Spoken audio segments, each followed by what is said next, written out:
আমাকেও পুলিশে অ্যারেস্ট করা উচিত। কৃষ্ণনগরে কোতোয়ালি থানার সেনপুর শ্যামনগর পাড়ায় বার্ধক্যজনিত কারণে মৃত্যু হয় রাবেয়া বিবির। তার ছেলে স্কুল শিক্ষক ও সমাজকর্মী আমির চাঁদ আলী মায়ের চক্ষুদান করেন একটি স্বীকৃত সংস্থার মাধ্যমে, যা পরে মুর্শিদাবাদ মেডিকেল কলেজে পাঠানো হয়। কিন্তু গ্রামের কয়েকজন চোখ বিক্রির অভিযোগ তোলেন। সেই অভিযোগের ভিত্তিতে পুলিশ আমির চাঁদ ও পরিবারের আরও 4 সদস্যকে গ্রেপ্তার করে। চক্ষুদানের বৈধ কাগজপত্র থাকা সত্ত্বেও তাকে জেলে যেতে হয়।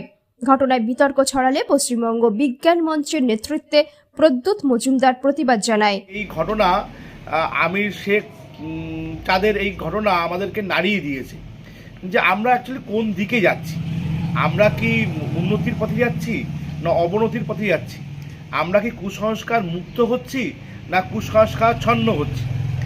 প্রথমে খবরটা পাই সংগঠনের সূত্র ধরে, যদিও বা এই ঘটনার সাথে যেই সংগঠনে এই পরিবারটি অঙ্গীকারবদ্ধ ছিলেন 2024 সালের অক্টোবর মাসে, ওরা পরিবারের সকলেই অঙ্গীকারবদ্ধ হয়েছে আমাদের সংগঠনে নয়, আরেকটি সংগঠনে, যারা দীর্ঘদিন ধরে এই কাজটা করে আসছেন।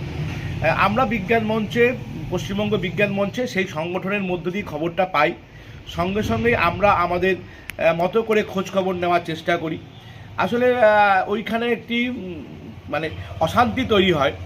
সেই অশান্তির পিছনে কিছু মানুষ যারা ধর্মীয় মৌলবাদী চিন্তাভাবনার দ্বারাই এটা করেছেন, তাদেরকে তাদেরকে বোঝানোর চেষ্টা করা যায়। কর্নিয়া যখন সংগ্রহ হলো তখনও কোনো রকম বাধা সৃষ্টি হলো না। কর্নিয়া সংগ্রহের পরে যখন সেটা নিয়ে গেছে সেই আই ব্যাংক, তারপরের এই ঘটনা এবং পুলিশ প্রশাসনের অভিযোগ হয়, গ্রেপ্তার হয়। আমরা এখানে আরও বেশি আশ্চর্য হয়ে যাই যে একজন অফিসার আধিকারিক তিনি এই বিষয়টা জানবেন না বা তার সুপ্রিম আধিকারিকটা জানবেন না যে দেহদান অঙ্গদানে যদি কোনো ব্যক্তি প্রয়াত হন, তার প্রয়াত হয়ে যাওয়ার পর তার কর্নিয়াটুকু বাদ দিয়ে আর কোনো কিছুই আর নেওয়া যায় না, নিয়ে কাজ হবে না, কারণ তার শরীরের সমস্ত অর্গানগুলো তখন সেটা নষ্ট হয়ে যায়। আর এখানে কর্নিয়াটাও সংগ্রহ হয়েছে প্রায় 4 ঘন্টার মাথায়, তখন কর্নিয়া সংগ্রহের প্রায় শেষের দিকে পৌঁছে গেছিল সময়টা। আর এই ঘটনার তীব্র প্রতিবাদ করছি আমরা পশ্চিমবঙ্গ বিজ্ঞান মঞ্চের পক্ষ থেকে। আমরা ইতিমধ্যেই যেই থানায় এই ঘটনাটা ঘটে সেখানে আমরা শান্তিপূর্ণ অবস্থান বিক্ষোভ করেছি। থানা? কোতালি থানা, নদিয়া জেলার।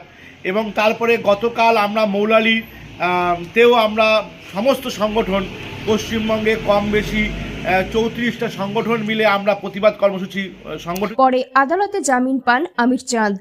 অভিযোগকারীর ভাইও জানায় ভুল বোঝাবুঝি হয়েছিল এবং দাদা ভালো কাজই করেছেন।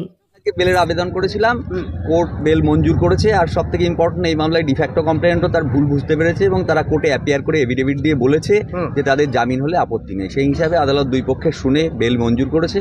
2000 টাকা টু সিকিউরিটি বেল দিয়েছে 5 জনকে এবং 5 জনই আজকে জামিন পেয়েছে।